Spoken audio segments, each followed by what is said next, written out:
Save It for the Blind is sponsored by Kershaw Knives. Kershaw manufactures next-level pocket knives for outdoor enthusiasts. Save It for the Blind is now also being sponsored by Roseville Motorsports. Roseville Motorsports is the greater Sacramento area's premier destination for all your power sports vehicle needs. Stop in today to browse off-road vehicles from leading manufacturers like Polaris, Yamaha, and more. If you guys are enjoying the show, we'd love to hear from you and get your support. Please follow us on your favorite podcast platform. Give us a 5-star rating. Your reviews really help us grow and reach more people. Thank you for being a part of our community. Paul, you have the means and you've been very philanthropic throughout your life. What's your opinion on people that may have the means, are duck hunters, and are not involved with anything? Like either no conservation group, not giving back the resource essentially. And not that there's a lot of people like that, but I've met some people over the years where they could really make a difference. There are a lot of people like that, unfortunately. And it's unfortunate. I don't understand it. Give back. I don't know. Maybe it was my upbringing. It's regardless of whether or not I was financially successful, I'd be doing the same thing. Mm-hmm. I wouldn't have Birdhaven Ranch. I'd have either an old dead motorhome or a trailer and a rice lease out there someplace, or I'd have my trailer or I'd have an old. I probably would be of the means that I could have something, a membership at a Poco Loco type club or something like that. And so I don't understand it. I mean, I'm well off, but there's billionaires out there that some of they're. I'm involved in whatever philanthropic thing I do. I'm either on the board or I'm watching that. I don't just provide funding, financial support to an organization or a cause unless I'm watching. So I'm either on an advisory board, a trust board, and really following money. And again, I'm totally out of the technology world. And I went through one startup. I started my career I graduated from Cal Poly San Luis Obispo with an electrical engineering degree in 1975. And I went to, out of luck, I ended up going to a small company at the time. It was called Intel as a development engineer. And I was in development all my life, Intel, and then Sun Microsystems, and then Brocade Communications, Brocade Network. And again, the folks I know, they're still very involved with whatever kind of technology or business they were in. And they don't get involved. A lot of them are at arm's length, providing funding. But I'm following, passion, and I'd like to see more. I don't know why those people. Yeah. Well, I think what's neat in your circumstances, like you've opened the door to your Disneyland, right? Like, and you've had countless people shoot their first deer or turkey or duck on your property. I mean, I've been involved with a lot. I don't know how many I can count. A lot over the years, but I think that's the most rewarding part. But that's what's special, right? Because a lot of people don't get to experience that, and when they meet you, they're like, "Wow, he was a really nice guy." I was like, "He's just a normal person like everyone else." You look at a kid. Yeah. Again, we're a planned land management, so we have 8 deer tags a year. We've got a lot of deer on Birdhaven, and being right next door to Little Dry Creek and Howard Slough, and being on the Butte Creek corridor, we've got all sorts of animals, and you got to share it. Yeah. I mean, it's not. And again, there's nothing more rewarding than seeing the smile on a kid's face. They get their first deer or Absolutely. their first duck. I mean, or you see a young lady that's never held a weapon in their life, and they sit there on our sporting clays course and taking a going away shot, and they shoot and shoot and shoot, and they don't hit anything. They're about ready to cry. They're going to give up, and then they hit a clay target. Yeah. Changes. Oh man, you see those smiles? You can't put a dollar figure on that. Yeah. And I just love it every year. I think maybe I've missed one. I've never missed a college camp, but I think I've missed a kids camp before. And being able to go out and see people experience something they've never experienced before. Mm-hmm. The other thing is taking our friends out. My wife has friends that couldn't understand how my wife could support hunting. You know, it's so evil killing those birds and stuff. And they will take them up, and you might get lucky and have a day where there's 500,000 birds on Birdhaven, and you take them around and show them that, and you say, okay, yeah, we took less than 2,000 birds off this property this year. Look at, this is just one day. Yeah. And on a good day, we'll have, over 300,000 birds and that's the other thing that's so rewarding. When we first started Birdhaven, if there was 30,000 birds on the property, that was wonderful. Yeah. And now, there's just hundreds of thousands of birds eating, and again, that's the habitat. Yeah. So, anyway, I wish, and maybe they just haven't gotten to that point in their life. The philanthropists that are providing things, or again, I know a lot of them that have other doing something else. Yes, and they're very good at it. I mean, again, through Ducks Unlimited mainly, I've really met, a lot of people that I would have never met before, and that's something very rewarding from my Ducks Unlimited career.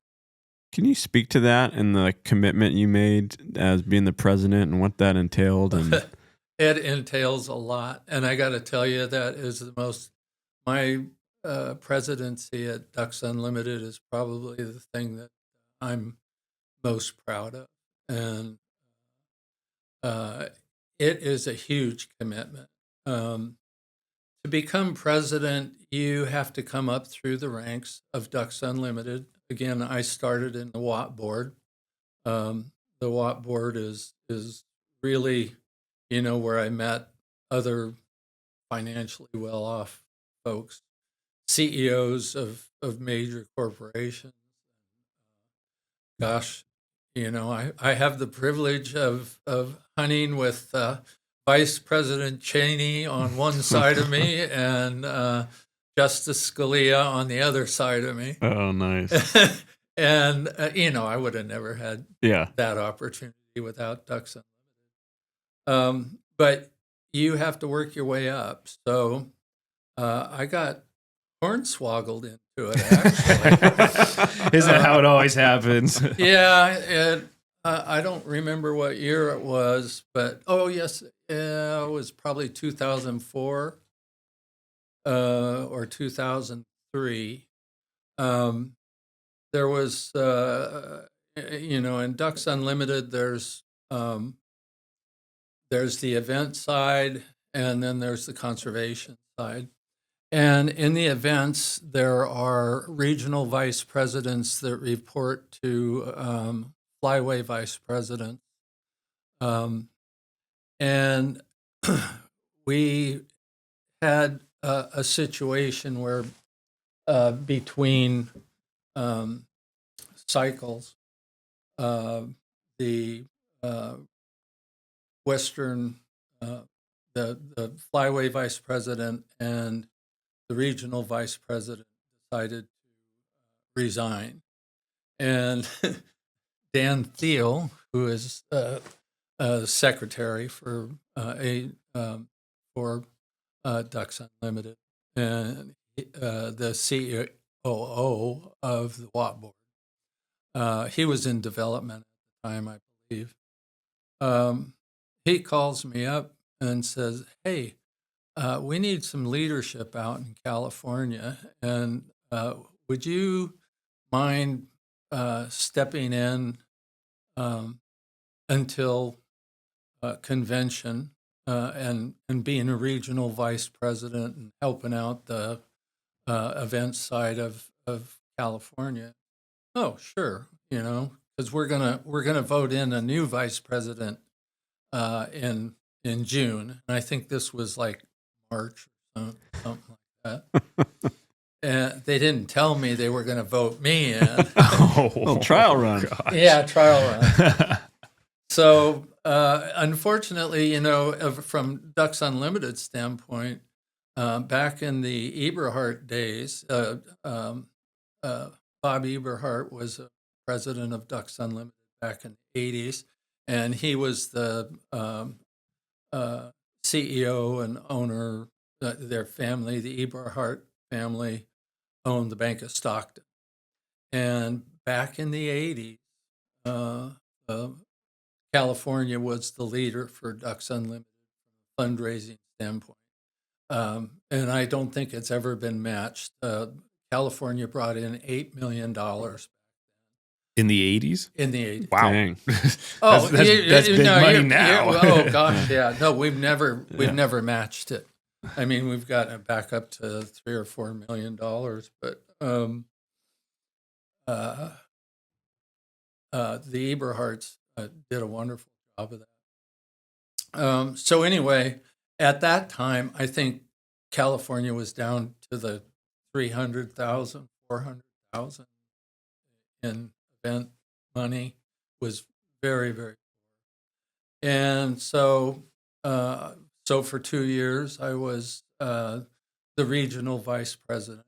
So that covered California, Nevada, and Arizona, I believe. And then after that, I was voted in as the flyway vice president for 2 years. And again, most of the presidents of Ducks Unlimited have come up through the events side of the house. And from there, I became an advisory vice president. I became the senior advisory vice president of conservation, which I got to tell you is the best job in Ducks Unlimited. And in Ducks Unlimited, there's two sides. There's the volunteer side and the staff side. And the staff reports to the CEO, and the volunteer side reports to the president. And for every chief position in Ducks Unlimited, there's an equivalent senior advisory vice president. So then I became senior advisory vice president of conservation, and like I said, that's the best job in Ducks Unlimited. And I held that through 2 presidents, and had a wonderful time. Again, DU is a huge organization, more than 700,000 members, 31,000 volunteers, and we're close to being $500,000 in revenue at this point in time. And I lost my train of thought there. So anyway, did that for 2 years, and then you're first vice president for 2 years. You're as first vice president, you're at the beck and call of the president, doing whatever he or she wants you to do. This is all volunteer. Your All own money, volunteer. your own travel, Oh, all God. that stuff. And people think that you get reimbursed for stuff. You do not. It's the most. It's the most expensive job you can have. So then, after first vice president, you become president for 2 years. Everything's on a 2-year basis. Okay. Except we ended up, first vice president becomes chairman of the board. And we, for personal reasons, the guy that was next in line when I was chairman had to drop out. And the next in line behind that person couldn't take over at that time. So I was chairman of the board for from 2017 to 2020. So I had 3 years. And I can tell you, when I was president, that's a full-time job. And it's a tough job. It's not, again, Ducks Unlimited, like any organization, has morphed over the years. And the volunteer positions really, anything controversial takes place at the committee level, so that when you go to a board meeting, everything's pretty well resolved, and the senior vice presidents will report. You vote on things that have been very well vetted, whether it's conservation, events, marketing,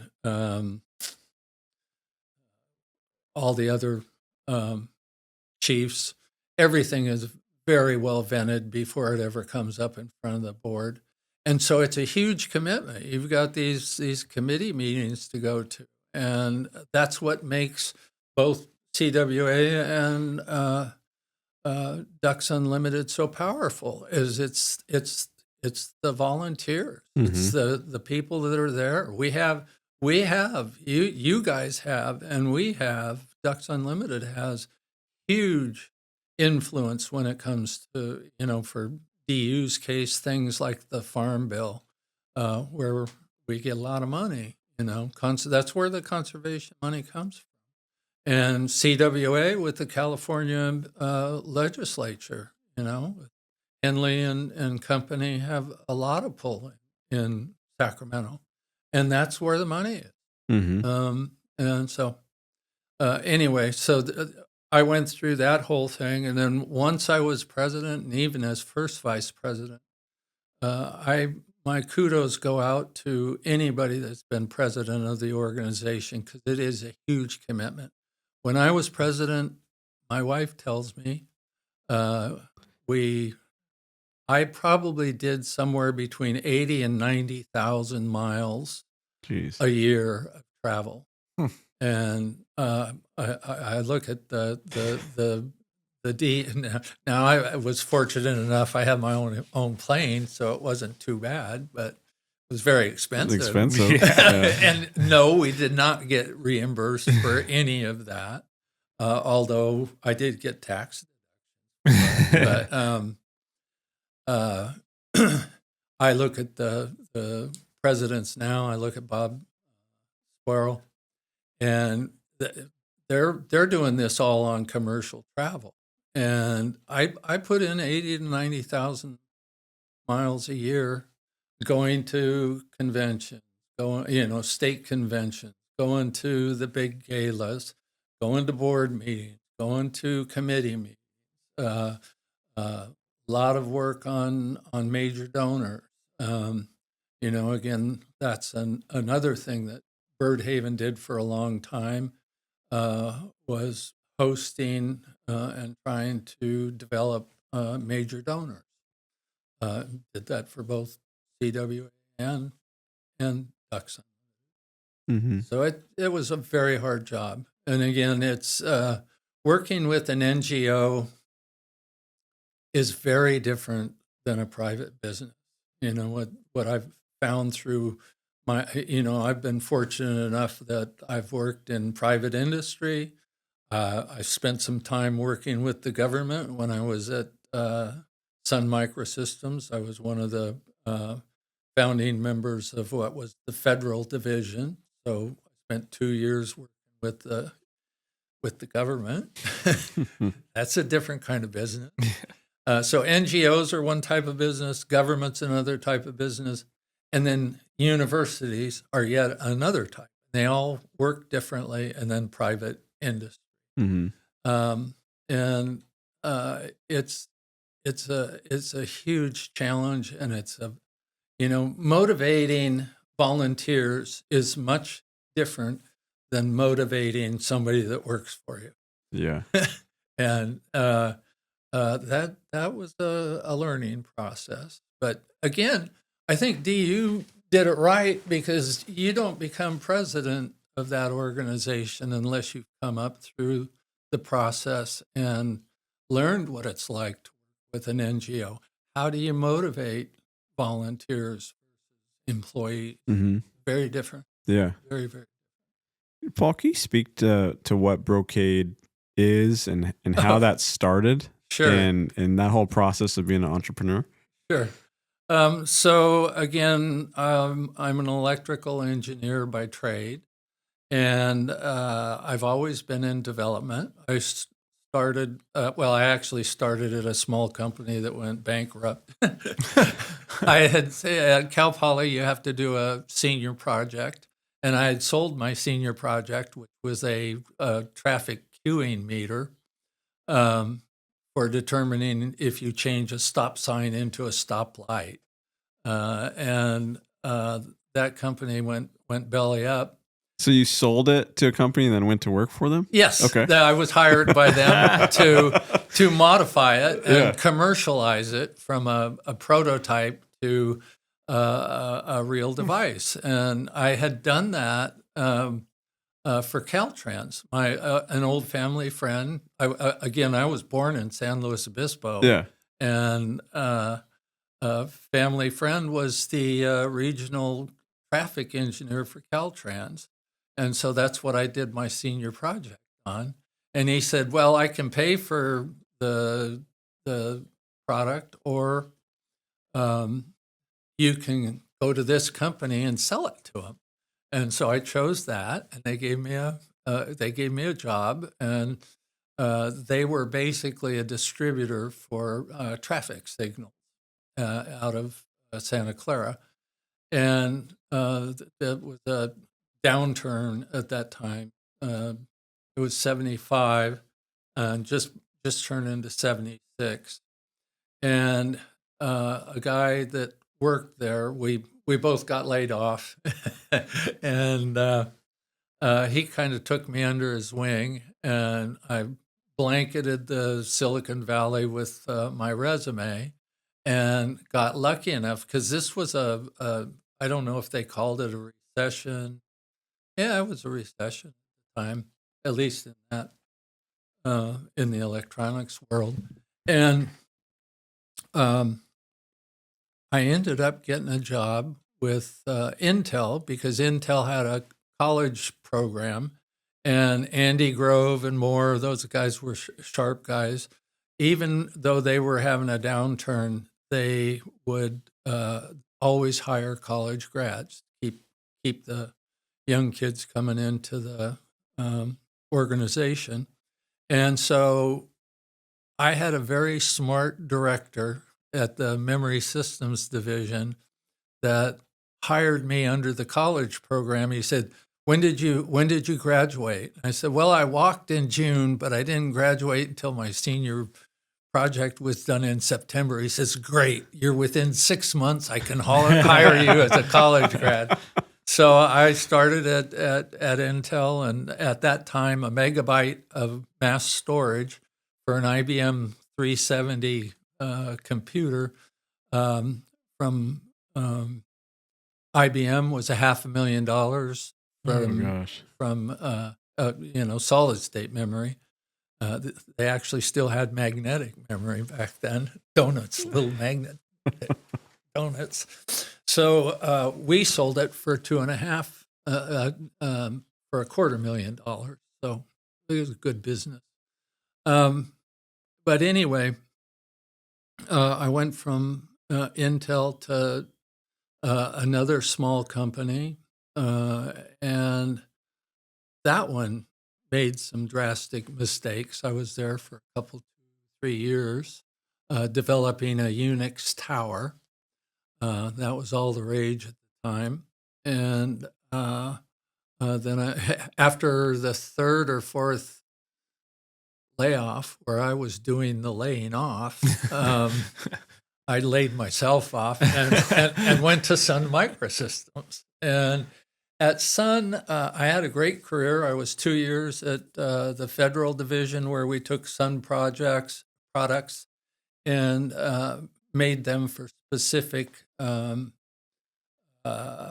government things. We did a lot of business with the alphabet soup. So I worked with CIA, NSA, a lot of NSA work, and Department of Defense things where we would harden Sun products.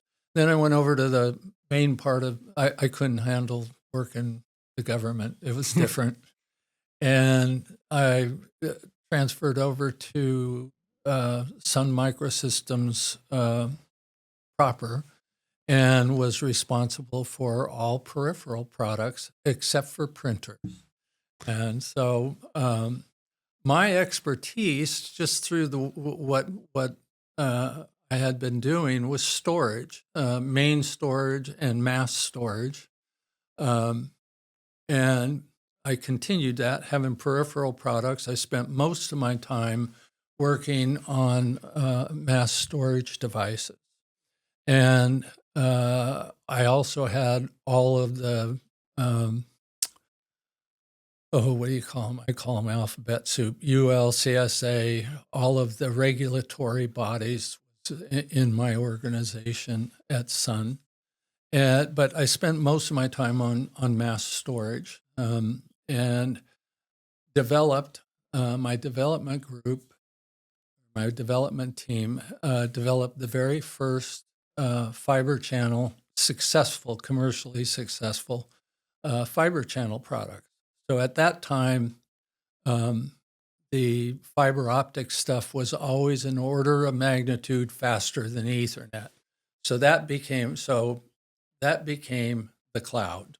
Okay. So it was originally fiber channel. And in my Intel days, I had done a lot of work with the IBM channel, and that was, where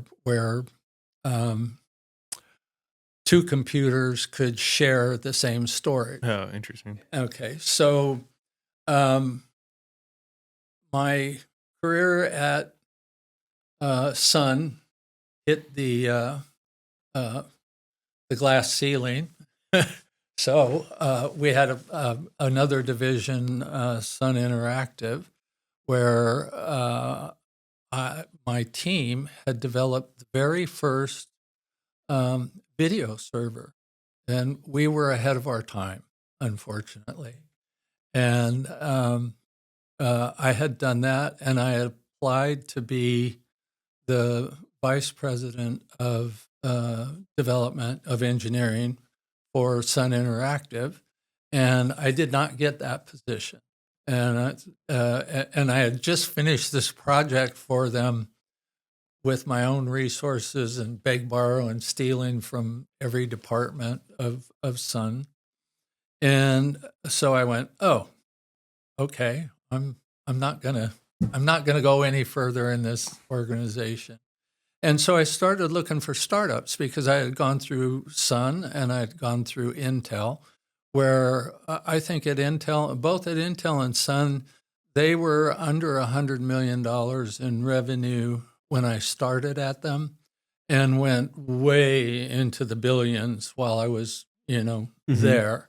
And so huge amount of growth. And I'll tell you, I look back on it, it was a rocket ship ride, and it was better than any PhD program you could get anywhere, especially at Intel and at Sun. And so I decided I wanted to get into a startup and see what it was like to go from actually like a prototype up. So I was putting my name out there to the venture capitalists, because a lot of times what happens in a startup is they have a brilliant engineering team that don't have a lot of management experience. And so after a year or two, when they get to that point, they're looking for a VP of engineering. I was looking for a job like that. But out of the blue, I get a call from a venture capitalist, and I was very disappointed at the time at Sun. I was commuting across the Dunbarton Bridge to what we at that time affectionately called San Quentin. East Palo Alto didn't like that name. And this was to the point where I just didn't have a boss that I really appreciated. And I was almost crying every day when I was going over that bridge. And I get this call from Crosspoint Venture Partners from a gentleman named Seth Nyman, who was an entrepreneur in training. He had had a couple of startups that failed, but Crosspoint liked him. He's a brilliant guy. And he calls me up and says, "Hey, I hear you know Fiber Channel." I say, yeah. He says, "Well, we're interested in starting a company that would be based, we would like to do a fiber channel project of some sort." He says, "Would you meet me for lunch?" I said, "Yeah, sure. Go to lunch." He says, "Can you put a team together?" I said, "Absolutely." He says, "Well, you want a job?" So I said, "Yeah, sure." So we started.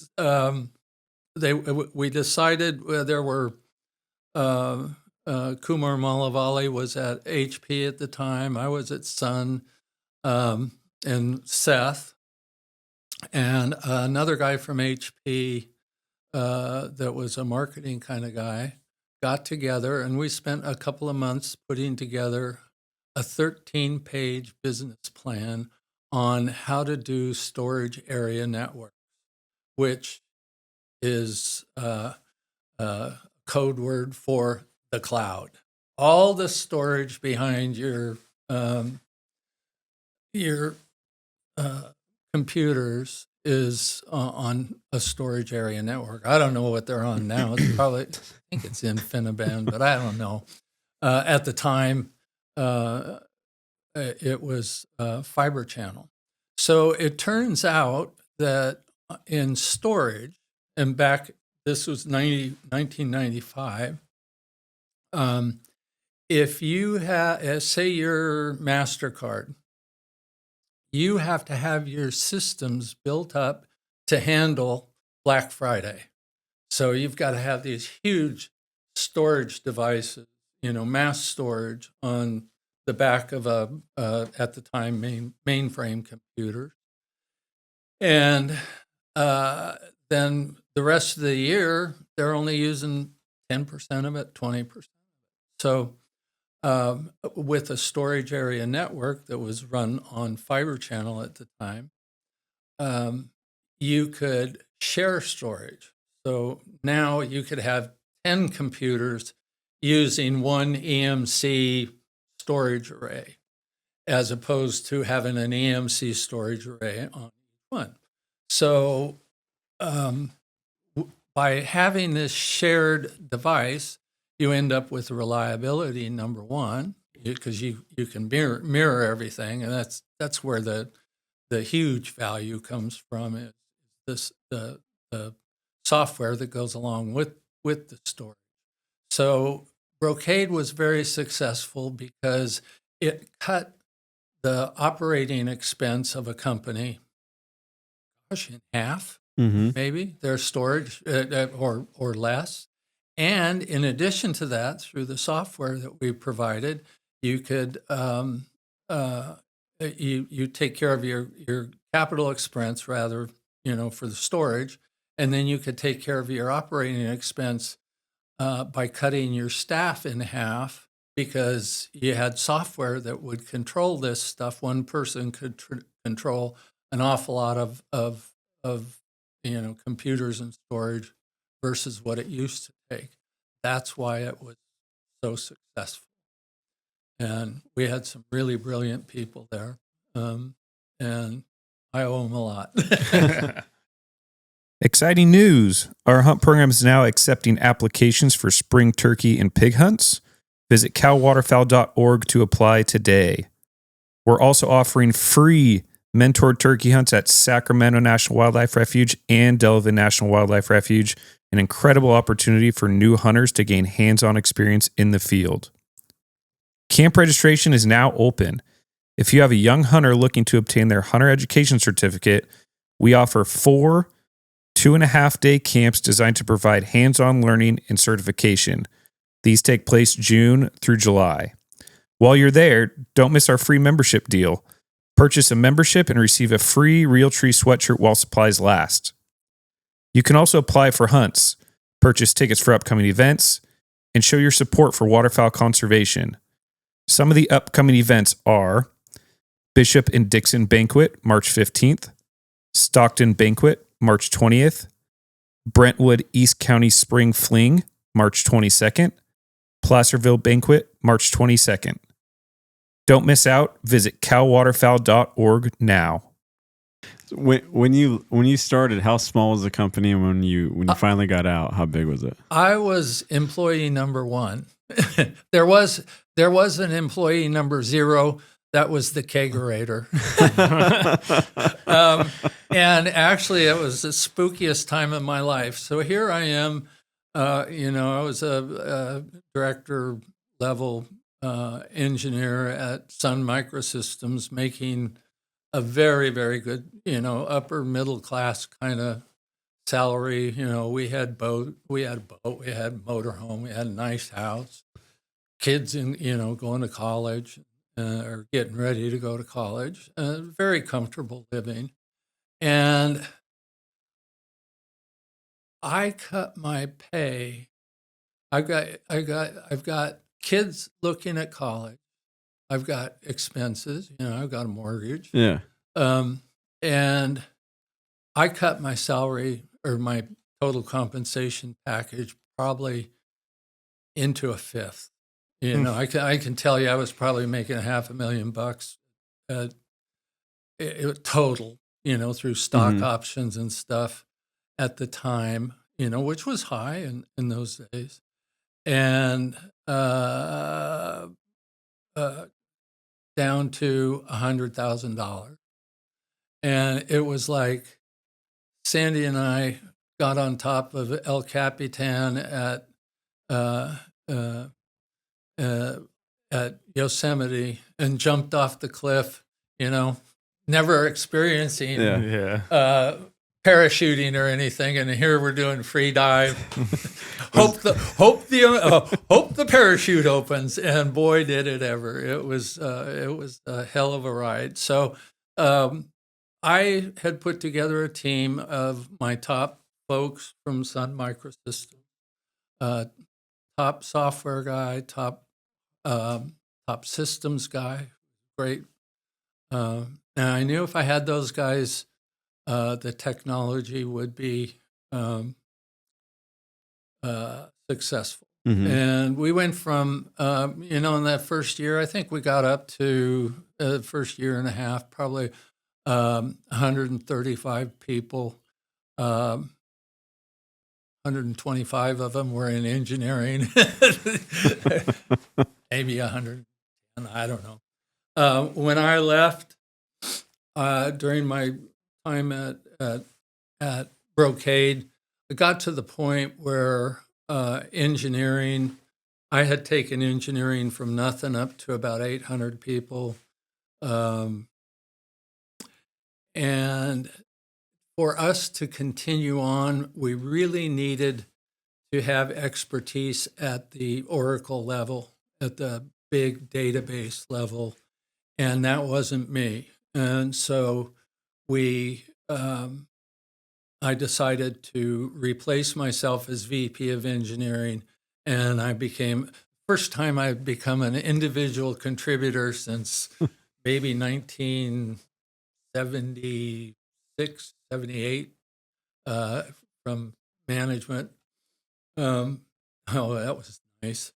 And I was working business development, trying to acquire companies. That was something new to me. And I could never get myself into the upper level of software. I understood the software up to the operating system, certainly at the firmware area, but I could not do it. So we brought in a VP of engineering, and we brought in the wrong person.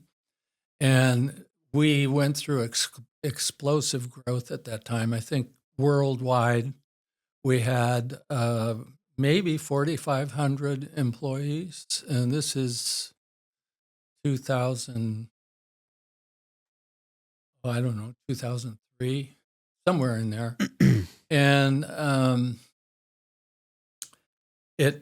we when I got out of engineering, it kind of went the wrong way, and so we ended up having to let go the person that we hired to be VP of engineering, and I took it over again, and we went from 1,200 people in engineering back down to 800. And during that period of time, we didn't put out a single product, and I got back into it, and I got a product out probably in a month and a half, and it was actually for IBM, and it was successful, and I remember everybody was so happy. It was good time. Yeah. So it was storage area networks. There's still, we had 80% of the marketplace. Cisco had the other 20%. We were actually partners with Cisco at the time, and then because they didn't think, nobody thought Fiber Channel was going to make it, and it did for quite a while. It's been replaced since then, but we lost my train of thought again. We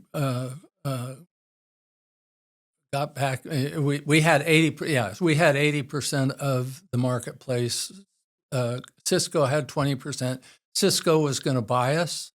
We were a public company at the time, and actually that was something I couldn't understand. So at its peak, things are different now. People make billions and billions of dollars, but Brocade, at its peak before the crash, we were worth, capitalized, Brocade was worth $26.5 billion. And we were worth more than GM at the time. We're going, this is ridiculous. Yeah. The stock had gone to, over $140 a share after a number of splits and everything. And then it went from, when the crash hit, it went from $142 a share, which was ridiculous, down to, I think $4. Oh. Yeah. And so I'm not a billionaire. There was a period of time, I think about 3 weeks, where on paper I was a billionaire, but yeah, I'm not. So I'm glad. But it was a rocket ship ride, and then I retired in 2005, and really that's when I spent all of my time with Ducks Unlimited, Cal Poly, and UC Davis. Mm-hmm. And a little bit with CWA too. Oh yeah. Not as much as those other entities. It was a wonderful time. Yeah, Paul, you kind of alluded to you put your poker chips all in when you took a huge pay cut. For aspiring entrepreneurs, what's the one advice you'd give to somebody that's still trying to make it and getting there. I Living give that the same American dream. advice to everybody. Follow your passion. The rest will come. Yeah. I don't care what industry or, whether it's being a wildlife management person. The only thing that matters is follow your passion, because then when you work, you're not working, you're enjoying yourself. Mm-hmm. And that's what's important. It's happiness. Yep. I'll tell you, financial success is nothing but complication. I'm serious. I'm I serious. can see that happens. It's a lot of work. Yeah, I bet. Yeah. Now, you could obviously hunt anywhere you want, right? If you wanted to. Yeah. In terms of, you can go to Arkansas, Yeah, you can go to Missouri, No. wherever in terms of waterfowl hunting. Why is the Upper Butte Basin so important to you in that location? Well, that's where I grew up, Yeah. And again, you look at these other places. The biggest flyway is the Pacific Flyway. Come on, Yeah. I mean, and this is the wintering ground.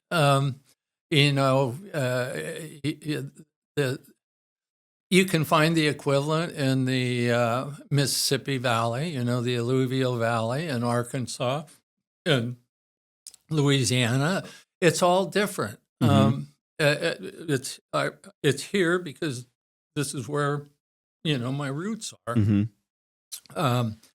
The places I do, through my Ducks Unlimited experience, I've hunted everywhere. I enjoy, I have a hard time understanding some of these folks that have duck clubs and they have their blind and they go to the same blind every day or once a week, and that's not me. Yeah. I don't want to go to the same blind twice in a season at Birdhaven. Uh-huh. And I've been lucky enough to be able to hunt all over North America, Canada, Mexico, and the United States. And what I enjoy, it's all different. Hunting timber is so much different than hunting, timber in Arkansas. Yeah. The guy that my predecessor, George Dunklin, owns five oaks. I've gotten to hunt there. I've hunted eiders out on the tip of Maine, out with the tide coming in and a boat that the motor didn't work. I'm going, oh God, this is bad. I've hunted in coffin blinds up in Alberta. I've been to Manitoba, up in the Delta, been out in the prairie potholes and all over, whether it's in the Dakotas or elsewhere. And it's all different. And that's what's neat about it is it, something that you'll never see down here is a flock of ducks leapfrogging each other through a soybean field in Canada. It's amazing. And hunting up there in September, the birds are dumb. You could be out there in pheasant, in blaze orange, and they're going to just come down right on top of you, So versus hunting wood ducks in the woody hole or in the corn, again, something that we have at Birdhaven is hunting the corn if it's cold, and having those birds come down and hunting with a 410 Mm-hmm. and shooting mallards or wood ducks or specks with, I normally shoot a 28 gauge, but towards the end of the season, I'll go out. I didn't this year because the birds just weren't around, and do one hunt, at least one hunt a year with a 410. Yeah. And again, we're blessed at Birdhaven in that you can do that. Yeah. You can shoot a duck at 10 or 15 yards and have them have them decoy into you. It's wonderful. Yeah, talking about shotguns, I know you've started collecting Parker shotguns, or has this been an ongoing thing? Because when I came to Birdhaven, you had just gotten back from either getting some or looking at some.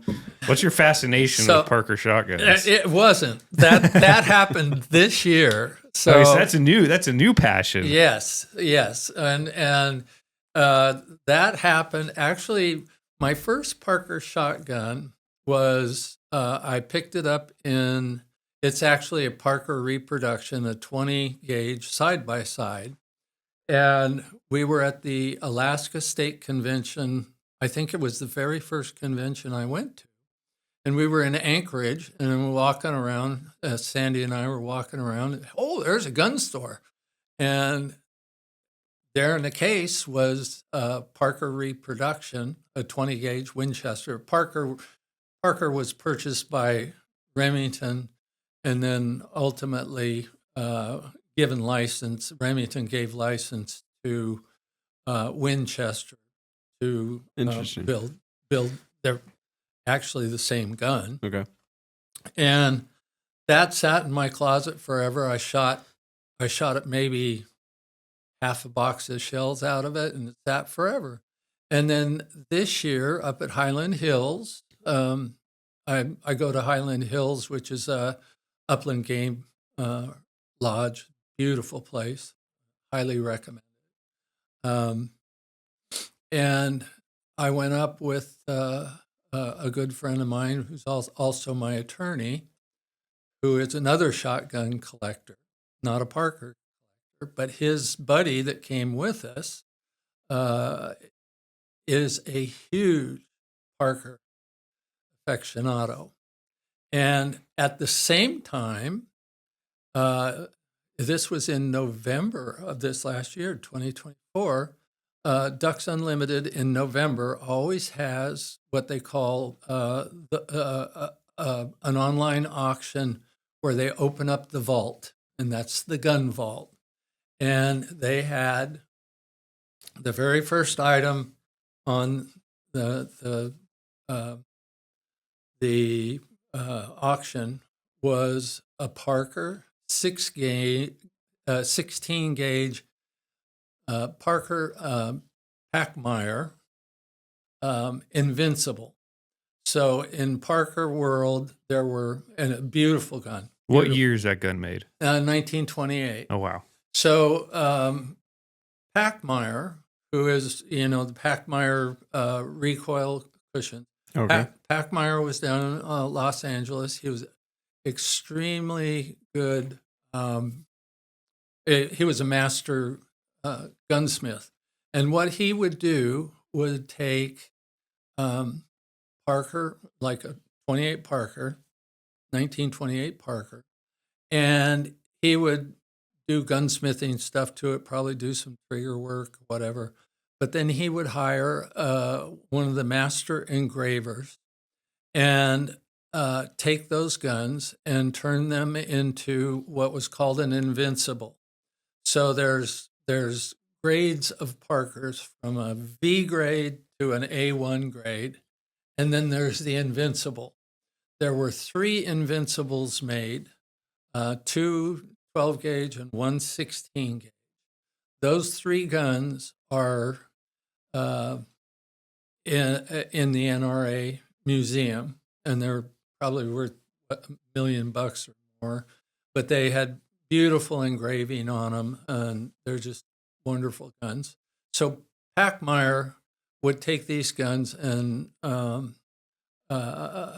he made money off them and sell them, but he made a number of them and donated them to the particular gun I got. And the reason I bought it was there's a on the pistol grip there's an emblem that says gosh, I forgot their first name. Packmeyer donated to Ducks Unlimited. And we're still trying to figure out how it got into the system. We, again, back at that time, we think this happened in the 40s or early 50s. Oh, wow. So it's been with DU for a long time. Oh, no. It was, Packmeyer made that gun, and turned it into a Packmeyer Invincible. So Mhm. it's a copy of the 16 gauge Invincible. And it was donated probably to, or it came, Packmeyer had donated a bunch of stuff to Ducks Unlimited. We can't find out, we've not been able to trace it into Ducks Unlimited, but I think it probably was donated to a local chapter, because at that time, you got to remember, Los Angeles had a lot of hunting down Yeah. there. John Wayne, Earl Flynn, all the big actors were waterfowlers. Mm-hmm. And that's when they were, the number one, California was the number one area. So I think it went to a gala, and somehow it came up for auction again back maybe September 24, and Ducks Unlimited purchased it to put it in that auction. Gotcha. And so I ended up purchasing in that auction. And coincidentally, at the same time, I meet Bobby. He's the Parker Parker aficionado. Yeah. He's got over 90 Parker. Oh, wow. Oh my gosh. Yeah. And the other thing he introduced me to was he has a couple of old punt guns. Oh, that's those are cool. He brought, when he came up to Birdhaven, he brought a 4 gauge. Oh wow. And I was foolish enough to shoot it. You shouldered it? I shouldered Oh, it. gosh. I'll show you the video. And thank God he was behind me, because I would have ended up on my Wow. Oh my gosh. But I didn't see it.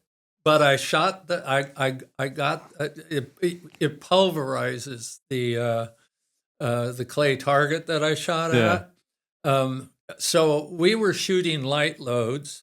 It was 3 ounces of number, I don't know if it was number 7s or number 9s. 3 ounces. Oh my God. And a normal load was 6 ounces Oh, of wow. number 9s when they were used, for Yeah. market hunting. And so anyway, that got me interested in Parkers. And so unfortunately, I said to Bobby, I said, because all I shoot is really 28 gauge. I said, man, I wish I had a 28 gauge. So he found a 28 gauge that was a real Parker, not a Winchester Parker. And he said, yeah, I got you one. It's $38,000. I think I'll pass. And so a week or two later, he comes up with a reproduction that was reasonably priced. Now that's what I'm shooting. Okay. There you go. So I'm kind of fallen for these, from my upland game shooting. I've always had a problem where I can't my gun, and so if you're canted, believe it or not, in one direction you're going to be behind the bird, in the other direction you're going to be in front of the bird. And what I find, I don't know why it is. I think it's because of the sight picture you get with a side by side. It's so wide. I can't. I don't fix think your of it. cans. I have to think about it because my normal go-to gun is a Krieghoff K20 that I shoot usually in 28 gauge. And I have to even though it's fitted to me and everything, I have to consciously think about not canting the gun. And so now I'm pretty much shooting side by side, at least for the time being. Yeah. So I have three Parkers now. I have 20 gauge reproduction, 28 gauge reproduction, and the 16 gauge. Now, not knowing, I knew I wanted the 16 gauge, but it turns out it's a wonderful goose gun. It'd be great for refuge shooting because the two barrels are full and extra full. Oh, nice. So if you shoot a bird at 20 yards, it's pretty tenderized by the time it comes down. Now, what are you guys shooting? Are you guys hand loading, or are you guys buying like Boss? No. So that's another thing. I've let Boss know this, but I am a big Boss fan. It's pretty much all I shoot. So we have at Bird Haven, we don't let anybody shoot more than a 20 gauge. So it turns out that I have a couple of little 28 gauge, are they Mossberg, that will not cycle Boss shells. And lo and behold, I have this 28 gauge Parker. It will not. The safety won't come off on the Parkers with the 28 with the Bosch shells, and so I've told him about it. I don't know if I think it's the like the brass or it's the brass. It's the thickness of the rim on the brass that's preventing it from working in the Parker. So now it's expensive as all get out, but I've been shooting the tungsten loads. Have you tried any of that? Oh my gosh. Shot some of the TSS stuff. Yeah, it's pretty incredible. Oh, that will. I mean, it just actually loads. And so, Boss, if you're listening, instead of just offering turkey loads in tungsten, you need to be coming out with a tungsten matrix or tungsten load. I hope they do that. But anyway, that's kind of the end of the season is what I use. Yeah. Paul, I have one last question for you. Out of anywhere on the ranch, what's your favorite place to hunt? Or the most memorable That's a great one? question. Oh, gosh. Well, it changes, Yeah. At one point in time, I would have said Blind 3 in the South Marsh. Yeah, South Marsh is cool. Years ago, and it's coming back now. And then it moved to Blind 5 in South Marsh. But those weren't necessarily, those were the most consistent. And Blind 5 is actually the center point of the South Marsh. Okay. So that's why it's the most consistent. Probably my favorite spots when they're hunting right is the Woody Hole. You've got ancient riparian on both sides of you. You got the mallards and wood ducks coming in. It's beautiful. You'll be visited by bald eagles and this other stuff. And actually, Blind 1 in the 60. Okay. Because again, it's I think it's because the 60 is the confluence of Howard Slough and Campbell Slough come together. And so it's 60 acres all, and it's riparian on both sides. And it's just beautiful hunting in there. So those are and it, like I said, it changes because the marsh changes. Yeah. And Pop's Place is also great. They're all that's why I say I never go to the same place. And twice. species wise, you just like to hunt. Yeah. No, I'm a I can't understand mallard bigots because they're all different. Yeah. And they all taste good. Yeah. Again, everybody that knows me knows that for years, Dennis and I tried to get a full brace of Drake Spoonies. Yeah. It's impossible. It is. I swear to God. If you get 5 Drake Spoonies in the morning, you'll never find number 6 or number 7. It just doesn't happen. But anything that's up in the up in the Sacramento Valley. Everything's feeding on rice. That exactly. You know, so they all taste good.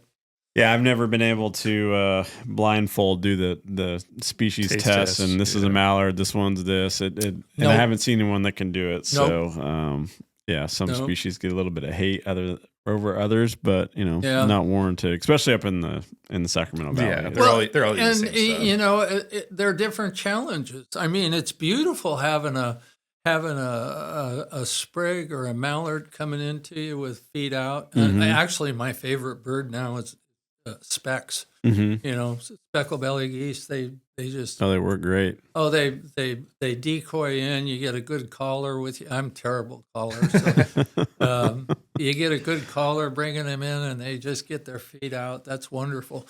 But then hitting a wood duck when they're jinxing around, or a teal coming through 90 miles an hour, they're all different. You know, it's and that's why I say I don't want to sit there and maybe every couple of years or something, I'll want to try and get a brace of mallards, but I don't really care, Yeah. I have, again, my greatest satisfaction comes from college camp and kids getting their first bird. Yeah. Seeing that much more. And again, we haven't really talked about the research that's going on at Birdhaven with the integrated wetland management for mosquito control.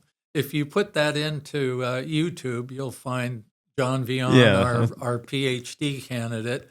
We're doing a up to 7-year research on this. We're in finished year 3. We're going into year 4. Hopefully, John has passed his qualifications, so he is truly a PhD candidate now, and we're hoping in the next 2 years he gets his PhD. And what we're trying to do is eliminate mosquito control on the please, land. for the love of God, please. It is, it's sad, and pesticides just are not the right way to do this. And through developing mosquito predators, we can do a better job. The indication in the research is that we can do a better job than pesticides, but it's not easy. You have to do a lot of dirt work. Make your, again, I refer you to John's videos. Mm-hmm.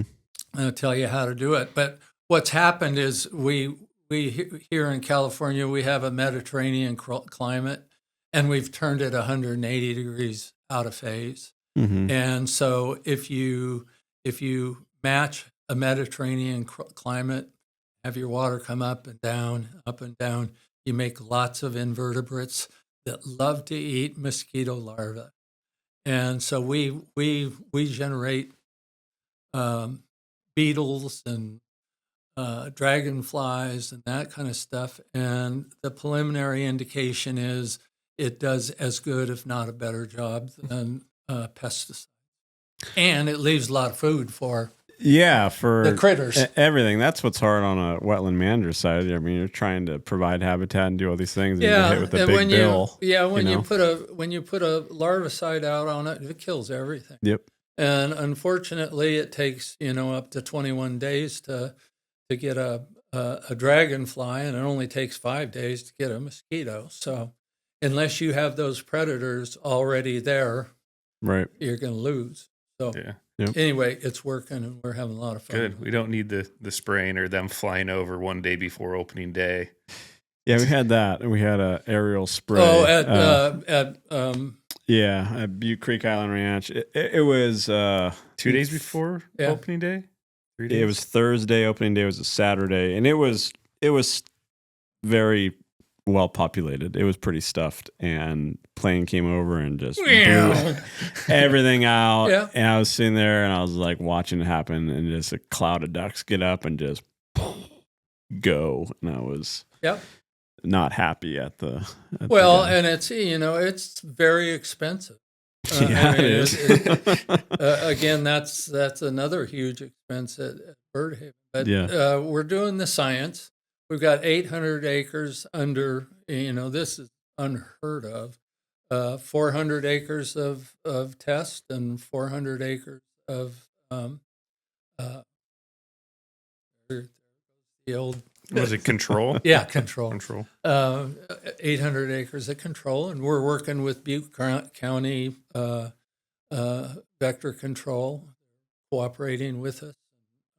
We're all learning a bunch. Yeah. No, that's great. We're about ready to publish the first draft Oh, good. of the findings, and that should come out in the next month or so. We're getting all the stakeholders' comments right now before we put it out to the public.